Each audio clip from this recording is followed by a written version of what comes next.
Hello everyone! Today magluluto ako ng coconut chicken. So hahaluan ko ng potato, tapos onion. This is the lemongrass and this is the bell pepper.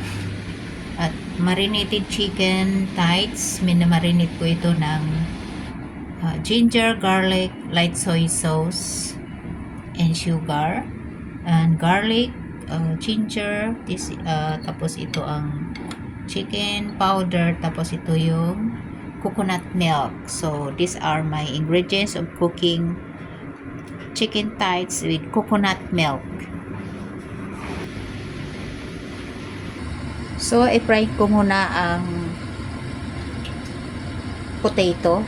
Ganito ako guys magluto ng curry chicken or coconut chicken ay ang ano talaga, pinapry ko talaga ang potato para mas lalong masarap.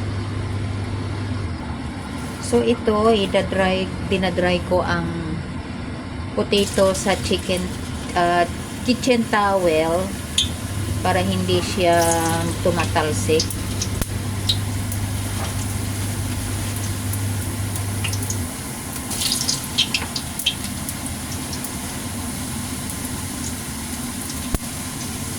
The potato guys until golden brown. Yan.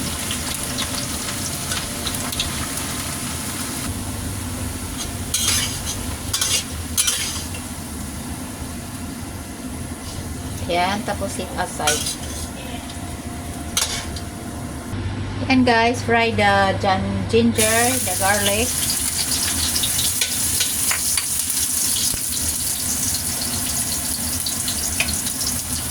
The onion,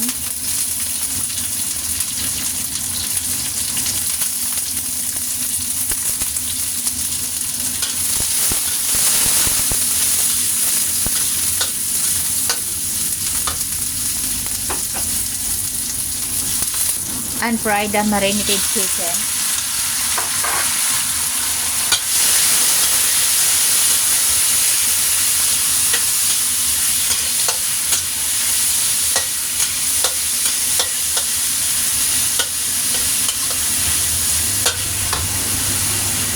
At natin yung lemongrass para bumango.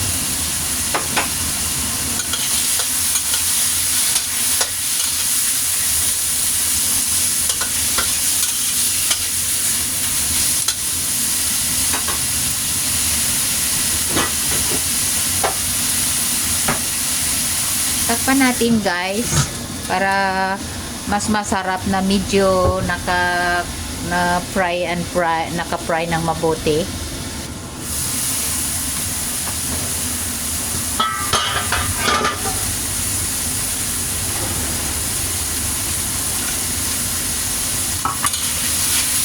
Ayan guys, na-toast na siya pag-fry. Tapos ilagay ko ang potato.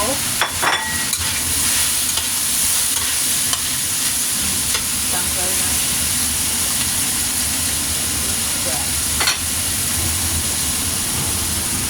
I-add the coconut milk guys.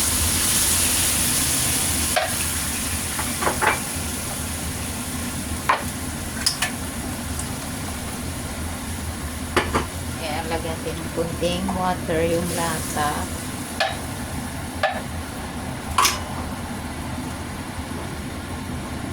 And you can add chicken powder or salt.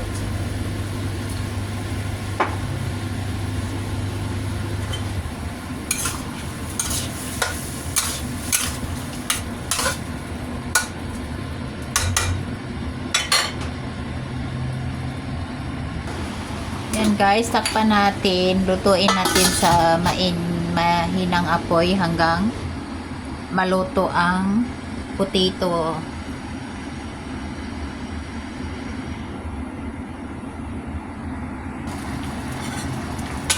Yan, ang bango-bango.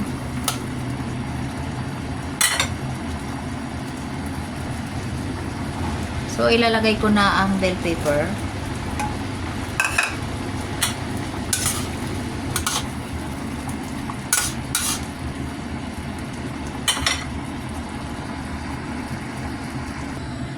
So yan guys, nilipat ko dito sa wok, small wok, para magagamit ko yung isang kawali.